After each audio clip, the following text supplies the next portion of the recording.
It couldn't be. What are you yammering about? We're all looking for someone. You and your cub lost then, honey? Pride-borns then. I suppose you two are thirsty? Always.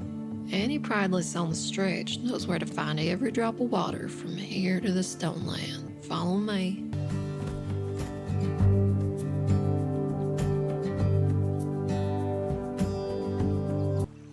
Say, Pride Lioness, can I talk to you? I like your scars. How'd you get them?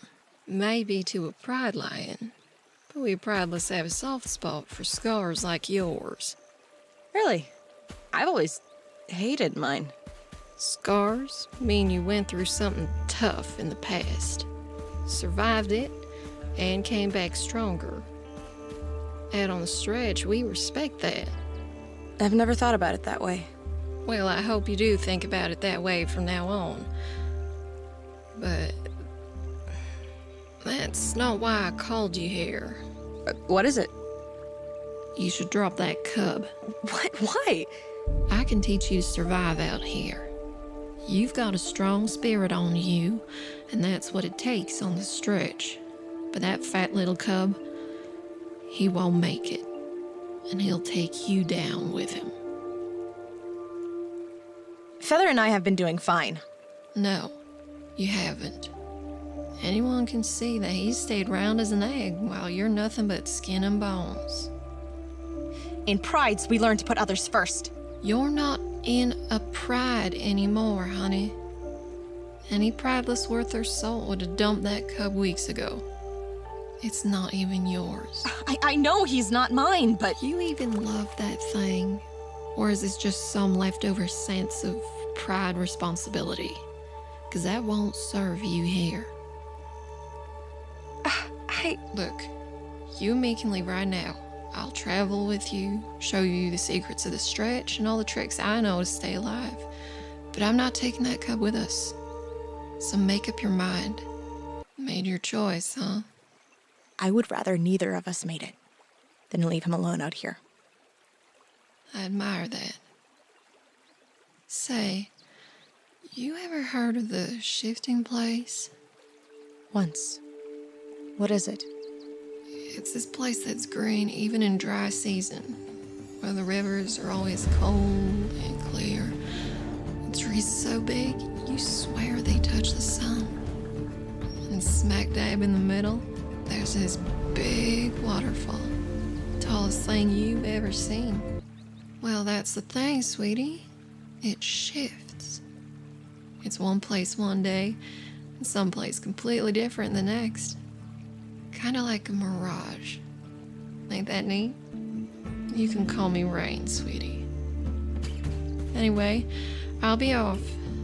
The journey's never over and all that. It was real nice meeting you two.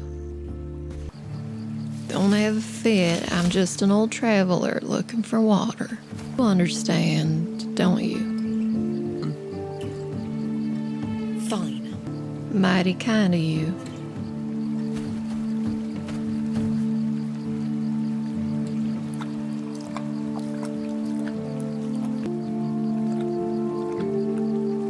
She's drinking a lot. Sorry to interrupt, but is one of you called Hover? I met a lioness on the stretch a few weeks back who was looking for a hover. Mistook me for her. Reckon that's you? Poor thing's out there wandering the stretch alone with a cub to look after. Let him sleep.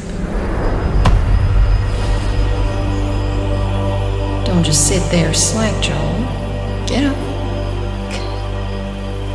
Can't sit. I told you. You can call me Rain. I don't usually volunteer that information. We're here.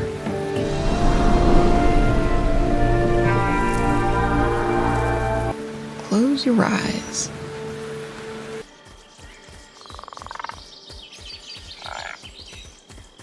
This is where you were born. Look. No, this is just a memory.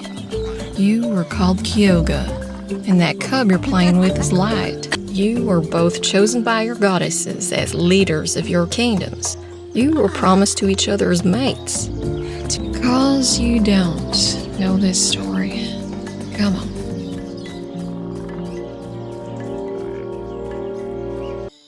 They grew up. Shh. Pay attention. See, Kyoga liked Light just fine, but something was missing. Her. Kyoga cared for Light, but the only lion she loved was Karabi. Come on, this way.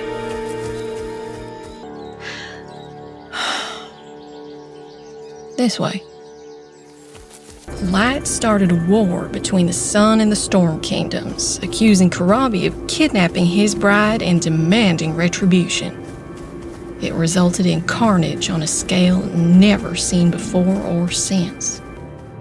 Soon enough, desperate to end the violence, Kyoga and Karabi agreed to meet Light at the highest point in the valley. That's because Light was the only one left to tell the story. He told it, and when the kingdoms fell, he built pride law out of his hate and fear. When suns rose in the morning to discover Azra had interfered with the lives of the mortals, her fury was so hot and fierce that the whole of the Emerald Valley was set ablaze.